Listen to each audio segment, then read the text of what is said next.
সবারই তো আশা, সবারই তো স্বপ্ন, স্বপ্ন নিয়েই তো বাঁচে মানুষ। আসসালামু আলাইকুম, কেমন আছেন বন্ধুরা?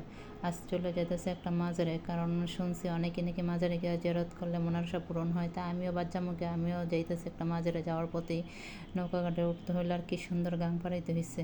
যাওয়ার পথে আমার আপু বলতেছে তাড়াতাড়ি ভিডিও পরে কর, তাড়াতাড়ি যাওয়ার পথে চলে আসলাম মাজারে। মাজারের উপর ভিউটা যে আমি তো ভালোভাবে ভিডিও করতে পারি নাই, কারণ মাজারের ভিতরে কেউ ভিডিও করতে দেয় নাই, এই কারণে ভিডিও করতে পারছি না।